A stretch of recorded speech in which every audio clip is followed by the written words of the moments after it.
Sir. Ito na. Ako na yan, sir. Ganda ng mangga, no? Sir Carlos, good morning po. Oh, good morning. Kamusta kayo? Good morning po, Sir Carlos. Minggoy, may mga bigating bisita kayo. Oo nga. Ha? Sino? Ay. Hindi namin kilala eh. Basta nakita namin, kausap ni Aris yung babae. Minggoy, may kasamang bodyguards yung babae. Oo. Ano, Minggoy, okay ka lang? Shit. Parang may problema po eh. Sige, samahan na kita. May mga bodyguard daw eh. Sasama din kami. Alam niyo na, baka kailangan ng backup ni Isa. Hailey, can we talk? Kanina mo pa ako. What is your problem? Why don't you ask yourself why? Don't act like you don't know the reason. Will you stop acting so immature? Wow. Ako pa yung immature? Sino ba sa ating dalawa ang sumugod sa bahay ng boyfriend ko at nakipag-away sa nanay dahil ayaw mo lang ng relationship namin? Do you know how 90s teleserye that sounds? Look at you. You look so modern yet ang luma mo mag-isip. Huwag mo nga akong kausapin ng ganyan. And just so you know, nangyayari pa rin yan ngayon. I don't care if that happens to other people. That's their lives. This is mine. And what's so wrong about a girl like me falling in love with a guy like him? Hailey, magkaiba kayo ng status, ng lifestyle, ng mindset. You were destined for greater things. You're gonna be some big film director one day, and hindi makakahabol sa level mo ang isang poor farmer. I'm just trying to save you from wasting your time with that boy. Well, fine. I guess that makes us even. Because you wasted your time chasing some guy na ayaw sa'yo. But Ate Venus, do you know the difference between your situation and mine? It's that we actually love each other. Below the belt na yan, Hailey, ah. Ma'am Venus, hindi naman sa kinakampihan ko si Hailey. Pero hayaan mo na yung bata. At least, isa sa inyo, happy ang puso.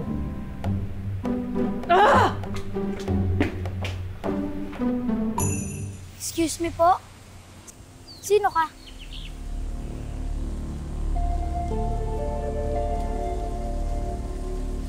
Kung kumuha ng pagkain mo.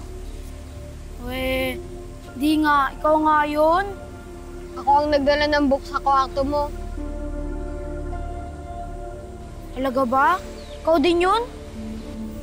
Pero hindi ako duwende. Di sino ka nga?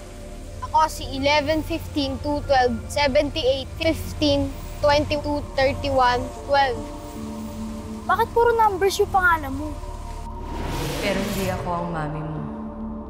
Ako si 11, 1, 28, 5, 22, 9, 12,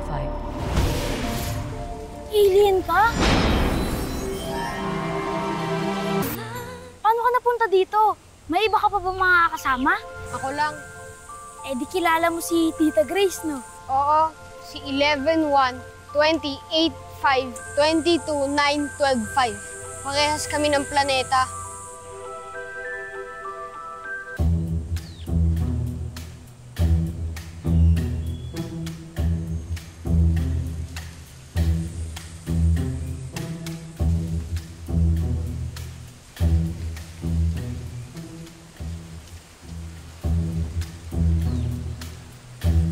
Sandali, huwag mo ako gayahin.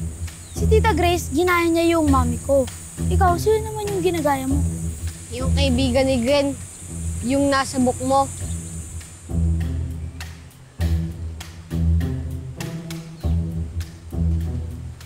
Sabi ko na eh. Oo nga no, ikaw nga yun. Ikaw si Tonyo, yung bata dun sa libro ko, di ba? Siya yung kinopya mo. Gusto ko makanasan lahat ng nakanasan ni Grace dito, sa planeta ninyo. Gusto ko maging masaya.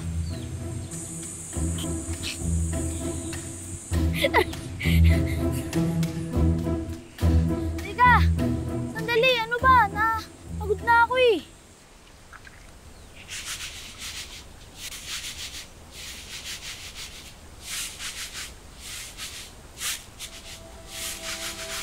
Oh, saan lakad mo? Nadaan lang po ako sa farm. Nay, may extra po ba kayo dyan? Kailangan lang po akong bilhin. Aris, wag na tayo maglokohan. Saan mo talaga punta mo? Bakit kailangan mo ng pera?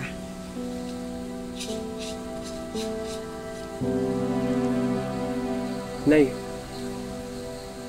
dadaan lang po ako sa bayan para bumili ng pagkain para kay Ma'am Venus.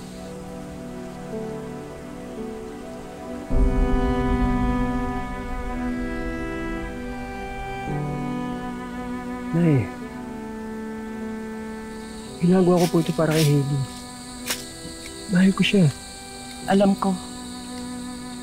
Sa totoo lang, anak, gusto ko rin naman si Hailey para sa'yo eh.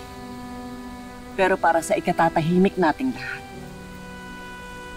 iwasan mo na si Hailey. Bakit, Nay? Dahil mahirap lang tayo? Aris, makinig ka nga sa akin. Sa pelikula lamang nangyayari mga yan, na ang mga mayayaman ay nakakatuluyan ang mga mahihirap na katulad natin.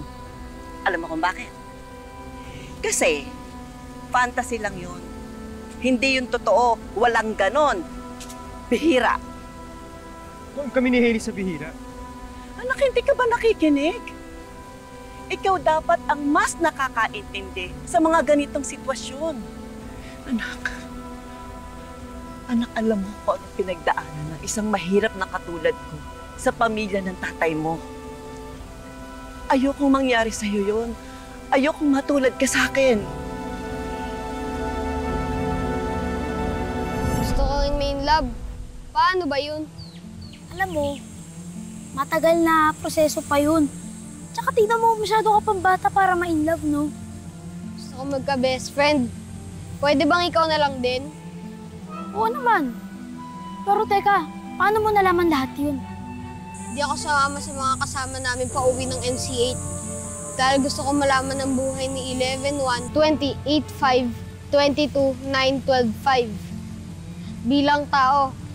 At kung bakit gusto niya pa magtagal ng ilang araw dito. Ngayon, naiintindihan ko na.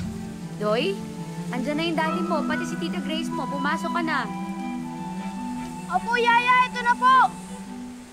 Halika na. Kailangan malaman, Tita Grace, na nandito ka.